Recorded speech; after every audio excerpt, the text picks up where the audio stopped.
This is Ron Ovitt, Executive Director of Empower Ministry, and I want to share with you about the spiritual gift of service.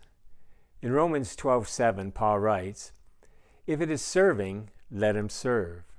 In the biblical language, service means to aid, relieve, help, attend, or to wait on people through menial duties. It is where we get our words deacon, minister, and servant. Service can include almost any work that benefits others. Jesus washed the feet of his disciples and said that the greatest will be servant to the rest. His disciples were to minister or serve others, especially the needy. Service is helping those unfinished, often thankless details as a servant of God in the church. It is volunteering to get the job done.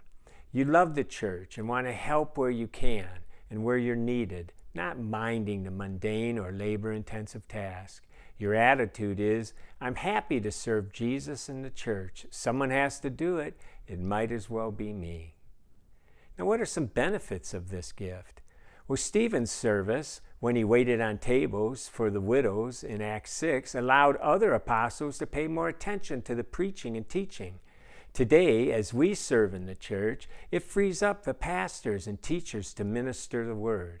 It is also an important part of need-based evangelism. What are some pitfalls?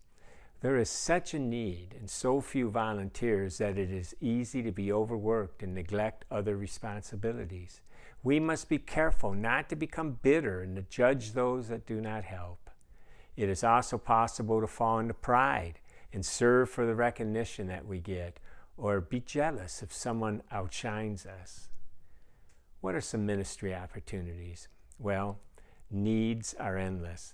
Every church and ministry has a list of chores that need to be completed.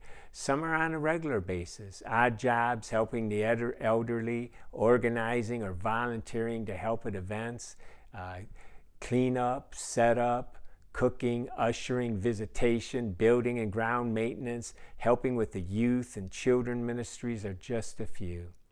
Besides in the church, there are numerous needs in the community that the church should be addressing. The gift of service is an important gift, needed to help the church fulfill its responsibilities. So what's some further training? Service in a ministry is not always like service in a secular corporation. Often we don't have the best equipment or any budget to speak of. There's usually a shortage of workers, and those that do volunteer often will not have the professional skills.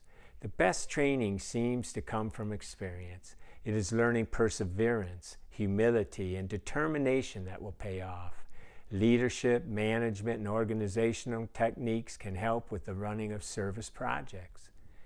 God has gifted you with a purpose, and I trust that God will guide you and mature you in this spiritual gift of service as you seek to serve Him.